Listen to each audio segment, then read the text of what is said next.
आवाज इंडिया में आपका स्वागत है। मैं हूं प्रिया। आइए एक नजर डालते हैं अब तक की टॉप 10 खबरों पर। रूस ने भारत के प्रधानमंत्री नरेंद्र मोदी को विक्ट्री डे परेड दिवस में शामिल होने का न्योता भेजा है। मॉस्को में 9 मई को विक्ट्री परेड होगी। ये आयोजन दूसरे विश्व युद्ध में जर्मनी पर जीत की 80वीं वर्षगांठ के अवसर पर होगा। हालांकि अब तक भारत की ओर से रूसी सरकार के न्योते पर कोई प्रतिक्रिया नहीं दी गई है। केंद्रीय गृह मंत्री अमित शाह गुरुवार को मध्य प्रदेश के नीमच में थे। वहां पर उन्होंने कहा कि देश में कहीं अशांति होती है और मुझे पता लगता है कि सीआरपीएफ तैनात है तो जीत का भरोसा होता है। शाह ने यह भी विश्वास दिलाया कि 31 मार्च 2026 तक नक्सलवाद का देश से सफाया हो जाएगा।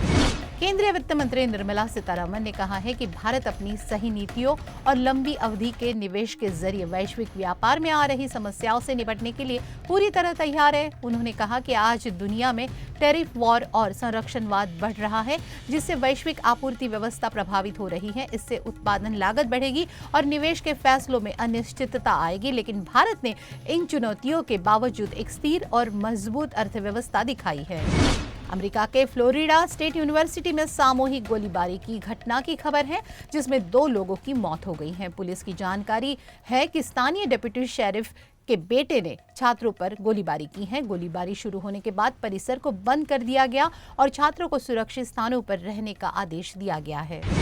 भगोड़े मेहुल चौकसी की गिरफ्तारी पर विदेश मंत्रालय का बयान है। कहा कि भारत के प्रत्यार्पण अनुरोध के आधार पर चौकसी को गिरफ्तार किया गया है। भारत उसके प्रत्यार्पण पर बेल्जियम पक्ष के साथ मिलकर काम कर रहा है।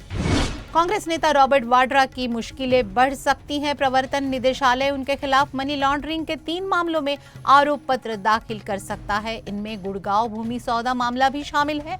वाड्रा से इस मामले की पूछताछ जारी है। इसके अलावा संजय भंडारी से जुड़े मामले में भी जांच चल रही है। रूस ने हटाया तालिबान से आतंकी संगठन का ठप्पा। 20 साल पुराना बैरखत रूस ने तालिबान पर लगे आतंकवादी संगठन के प्रतिबंध को हटा दिया है। यह फैसला रूस के सर्वोच्च न्यायालय ने 2003 के प्रतिबंध को समाप्त करते हुए सुनाया। ये कूटनीतिक जीत मध्य एशिया में रूस के प्रभाव को बढ़ाने की रणनीति का हिस्सा है। आज गुड फ्राइडे है। ईसाई धर्म में गुड फ्राइडे का विशेष महत्व है। इस दिन ईसाइयों के आराध्य प्रभु यीशु ने मानवता की रक्षा के लिए अपने प्राणों का बलिदान दिया था। इस मौके पर प्रधानमंत्री नरेंद्र मोदी ने देशवासियों को शांति, करुणा और भाईचारे का संदेश दिया। प्रधानमंत्री ने एक्स पोस्ट में ईसा मसीहा के बलिदान को याद किया और लिखा कि गुड फ्राइडे के दिन हम ईसा मसीहा के बलिदान को याद करते हैं। ये दिन हमें दयालुता, करुणा और हमेशा उदार हृदय रखने की प्रेरणा देता है। शांति और एकजुटता की भावना हमेशा बनी रहे। आज इंडियन प्रीमियर लीग में 2 बेहतरीन खिलाड़ियों से सजी टीमों के बीच मैच होने वाला है। इस मुकाबले में आमने सामने होंगी रॉयल चैलेंजर्स बेंगलुरु और पंजाब किंग्स की टीमें। ये मैच बेंगलुरु में खेला जाएगा। वोडाफोन आइडिया यानी वीआई के यूजर्स देर रात करीब 1 बजे से ही नेटवर्क की दिक्कत से जूझ रहे थे।